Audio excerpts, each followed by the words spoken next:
In the early days of the world, humanity began to grow. The earth, once vast and quiet, started to fill with the sounds of life. Families became tribes, tribes became nations. From the dust of the ground, a great multitude was rising. People spread out across the plains, into the valleys. They multiplied upon the face of the earth. Daughters were born to them. These daughters would become the mothers of generations yet to come. This was a time of beginnings. The world was young. The memory of the garden was a faint echo. But with growth came new choices. The path of life forked into many directions. In those days, a group known as the Sons of God cast their eyes upon the world of men. They saw that the daughters of men were fair, beautiful to behold. A deep desire stirred within them, and so they came down and moved among the people. They chose for themselves wives from all whom they desired. An act of taking, not a partnership of equals. These unions were not blessed, a blurring of the sacred and the profane, a step away from the divine order. From these marriages, a new generation was born. Children not like others. They were mighty, they were strong. They were the Nephilim, heroes of old, men of renown. Their fame grew, but so did the darkness and imbalance in the world. God watched and declared a limit. My spirit will not contend with humans forever. Their days will be 120 years. The Lord looked down from his heavens. He saw that the wickedness of the human race had become great upon the earth.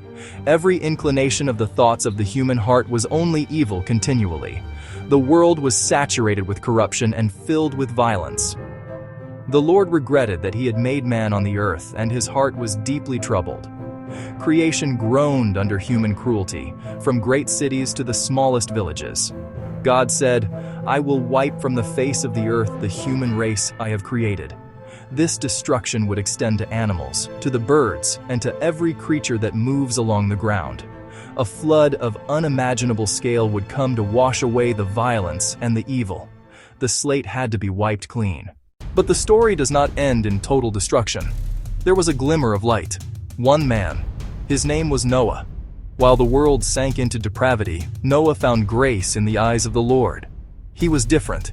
He did not walk the path of the crowd. He chose another way. Noah was a righteous man, blameless among his generation. He walked faithfully with God. He listened when God spoke and maintained integrity when compromise was easier. He was a family man. Shem, Ham, and Japheth were his sons.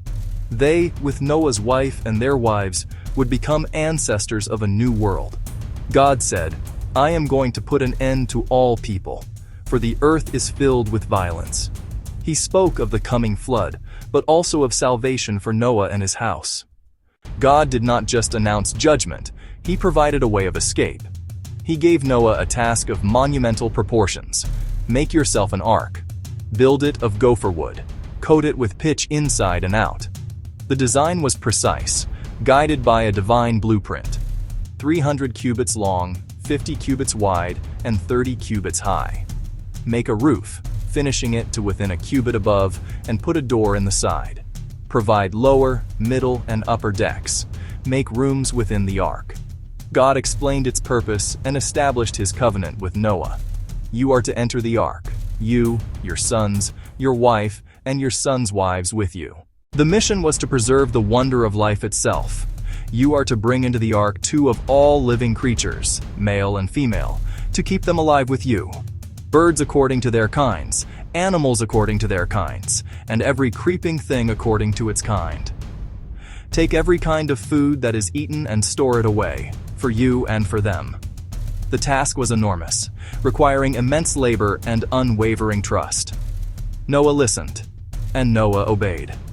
He built of gopher wood, sealed with pitch, measured exactly, gathered the animals, and stored the food. The Bible tells us, Noah did everything just as God commanded him. It was the bridge between a world condemned and a world renewed. Because Noah obeyed, God would save him and his family, and through them give the world a new beginning.